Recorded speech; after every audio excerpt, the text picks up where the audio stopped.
Thank you to Larissa Behrendt for that. And our next speaker is Anita Sarkeesian.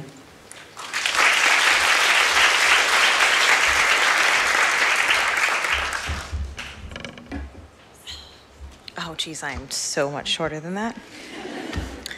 Hello. What I couldn't say is, fuck you.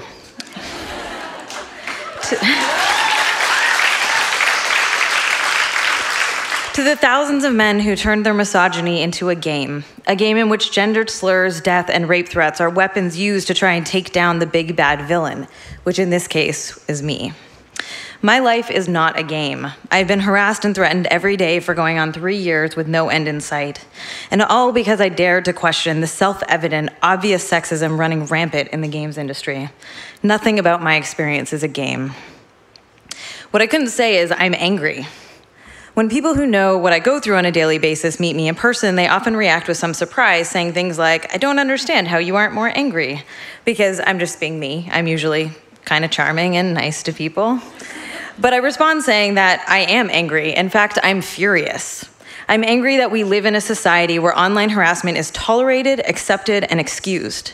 Where web services and law enforcement are not taking responsibility for the abuse that women suffer every day online.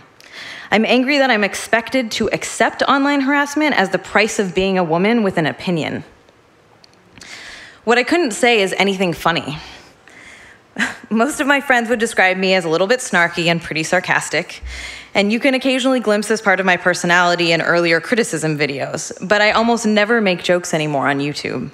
Even though humor can be humanizing, and I like using it, I don't do it because viewers often interpret humor and sarcasm as ignorance, especially if those viewers are male and the ones making the jokes happen to be female.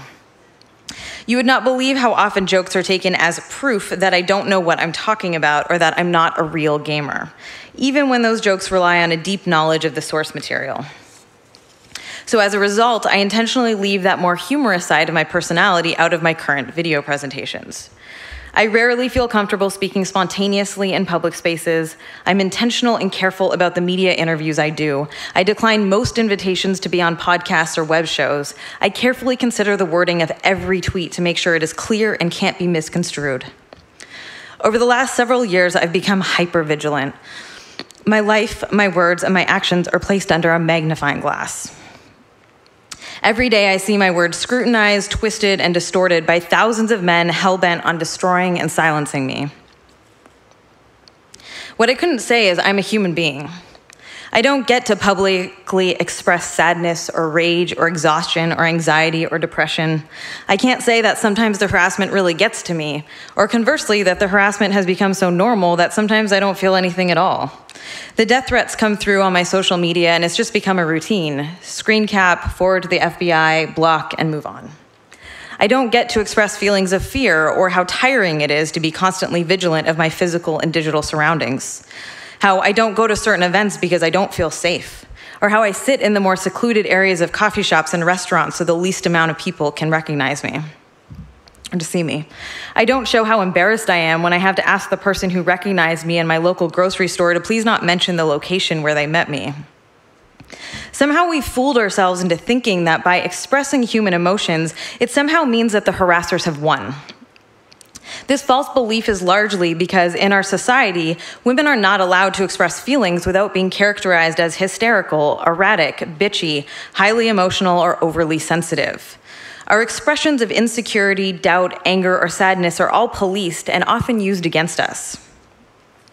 But by denying ourselves the space to feel and to share those feelings, we're just perpetuating this notion that we should all suffer alone, that we should all just toughen up and grow thicker skin, which we shouldn't have to do. What I couldn't say is, I don't even want to be saying any of this, largely because I still fear that expressing human emotions publicly will make me seem insecure. The truth is that women who persevere and retain some measure of their humanity are not expressing weakness, they're demonstrating courage. In all the different, messy, honest ways that we respond to harassment, we actually demonstrate how much humanity we all still have in the face of such cruelty and injustice. Thank you.